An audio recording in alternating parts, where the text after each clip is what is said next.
America, Iran మధ్య శాంతి చర్చలు పాకిస్తాన్ను మరిన్ని కష్టాల్లోకి నెట్టేస్తున్నాయా?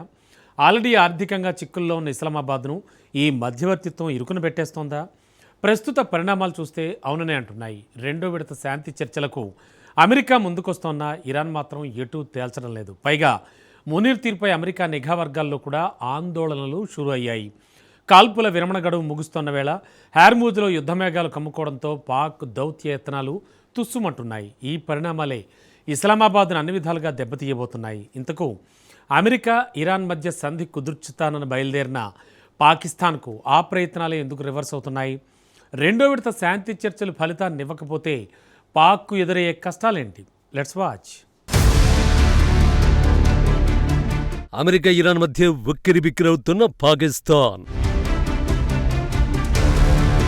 శాంతి చర్చలు ఫలించకపోతే ఉగ్రదేశం కథ కంచికేనా? అమెరికా, ఇరాన్ ఘర్షణలో పాక్ లెక్క ఎక్కడ తప్పింది? ఒకప్పుడు పొరుగు దేశాల్లో యుద్ధాలు జరిగితే పాకిస్తాన్ ఖజానా కాసులతో గలగలలాడేది. అగ్రరాజ్యం అమెరికాకు అద్దె సైనికుల్లా మారి బిలియన్ల కొద్ది డాలర్లను ఒడిసి పట్టిన చరిత్ర ఇస్లామాబాద్దే. కానీ కాలం మారింది. 2026లో మారుతున్న అంతర్జాతీయ సమీకరణాలు పాకిస్తాన్ను కోలుకోలేని దెబ్బ తీస్తున్నాయి. అమెరికా, ఇరాన్ మధ్య నెలకొన్న ఉద్రిక్తతలు పాకిస్తాన్కు కాసులు కురిపించడం పక్కన పెడితే ఉన్న నిల్వలను కూడా ఊడ్చేస్తున్నాయి. అమెరికా, ఇరాన్ మధ్య మధ్యవర్తిత్వం వహించి తన ప్రాముఖ్యతను చాటుకోవాలని భావించిన పాకిస్తాన్కు గట్టి ఎదురు దెబ్బ తగిలింది.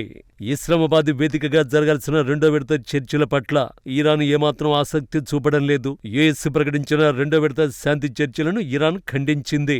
ఇస్లామాబాద్లో జరగనున్నాయని చెప్పిన చర్చల్లో పాల్గొనడానికి తాము అంగీకరించలేదని స్పష్టం చేసింది. ఈ సమాచారం పూర్తిగా తప్పుదారి పట్టించేదిగా ఉందని పేర్కొంది.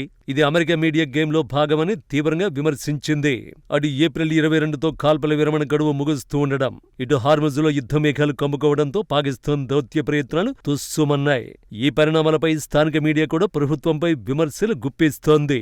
ప్రపంచ దేశాల మధ్య తిరుగుతున్న దేశానికి ఒరిగిందేమిటి అంటూ నిలదీస్తోంది.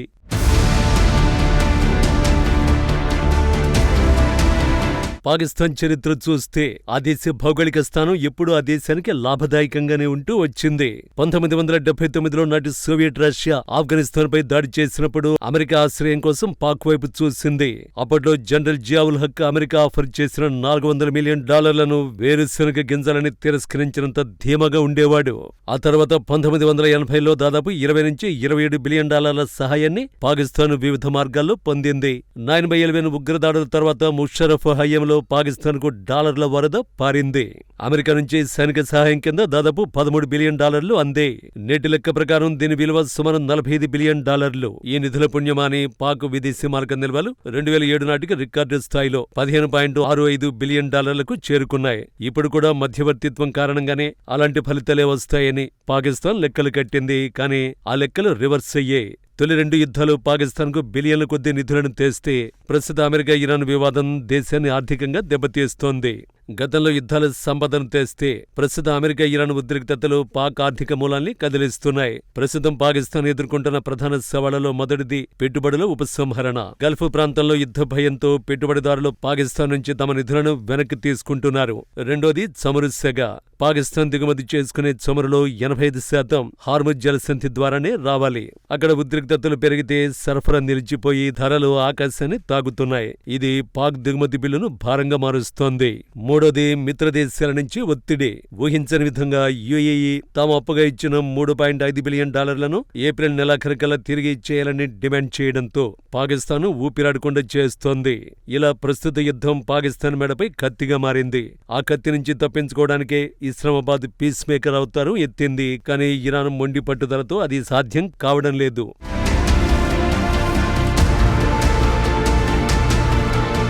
నిజానికి పాకిస్తాన్ దివాలా తీయకుండా ఉండేందుకు ఖతార్, సౌదీ అరేబియా కలిసి $5 బిలియన్ ఆర్థిక ప్యాకేజీని ప్రకటించి అయితే ఇది కేవలం తాత్కాలిక ఉపశమనం మాత్రమే. పాక్ వద్ద ఉన్న $16 బిలియన్ రిజర్వుల్లో ఇప్పటికే $5.7 బిలియన్ బయటకు వెళ్లిపోయాయి. దీంతో ఆ దేశాలు మాత్రం ఎంతకాలం ఆర్థిక సాయం చేస్తూ వెళతాయి? ఇప్పుడు పాకిస్తాన్ గట్టెక్కాలంటే ఒకటే మార్గం.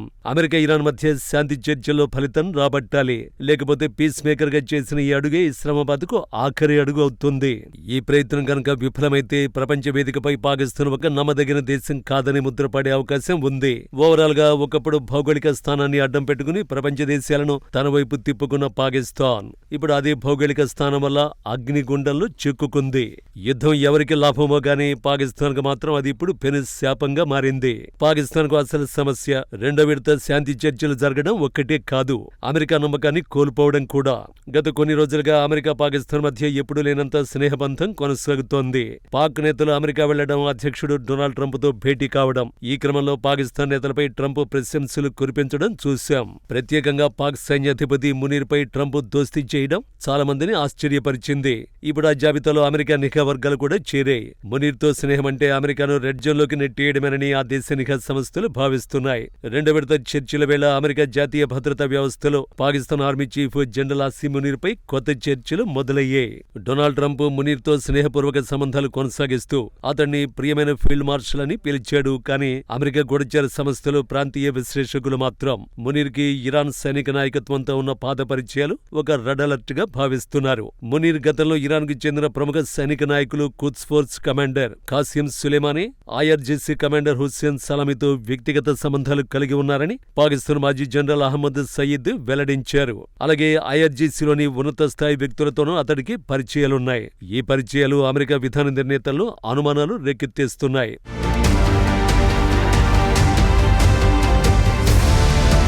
మునీర్ ప్రస్తుతం అమెరికా ఇరాన్ మధ్య చర్చల్లో మధ్యవర్తిగా వ్యవహరిస్తున్నాడు. అతడి ద్వంద్వ సంబంధాలు ఒకవైపు అమెరికాకు ఉపయోగపడొచ్చు, మరోవైపు వ్యూహాత్మక ప్రమాదాలను కూడా తెచ్చిపెట్టే అవకాశం ఉందని నిఘా వర్గాలు హెచ్చరిస్తున్నాయి. అమెరికా విధాన వర్గాల్లో పాకిస్తాన్పై అనుమానం కొత్తది కాదు. ఆఫ్ఘనిస్తాన్ యుద్ధ సమయంలో అమెరికా సహాయాన్ని పొందుతూ తాలిబాన్కి అనుకూలంగా వ్యవహరించిందని ఆరోపణలు ఉన్నాయి. Foundation for defence of democracies విశ్లేషకులు, ముఖ్యంగా బిల్ రోజియో, పాకిస్తాన్ సైన్యం విశ్వసనీయతపై జాగ్రత్తగా ఉండాలని హెచ్చరిస్తున్నారు. ఇలాంటి పరిస్థితుల్లో ట్రంప్ వ్యక్తిగత అనుబంధాన్ని కొనసాగించాలా లేక గూఢచర సంస్థల హెచ్చరికల్ని పరిగణనలోకి తీసుకోవాలా అన్నది ప్రధాన ప్రశ్నగా మారింది. ఒకవేళ అమెరికా నిఘా వర్గాల హెచ్చరికల్ని పరిగణనలోకి తీసుకుంటే పాకిస్తాన్ కు అదే అసలు దెబ్బ అవుతుంది. ఇటు మధ్యవర్తిత్వం ప్రయత్నాలు విఫలమయ్యే అటు అమెరికా ఇచ్చే ఆర్థిక, మిలిటరీ మద్దతు కూడా పోతుంది. అప్పుడు పాకిస్తాన్ ఆట పూర్తిగా ముగిసిపోతుంది. ఏది ఏమైనా మధ్యవర్తిత్వం పేరుతో ఇస్లామాబాద్ తన గొయ్యి తానే తవ్వుకుంటున్నట్లు కనిపిస్తోంది.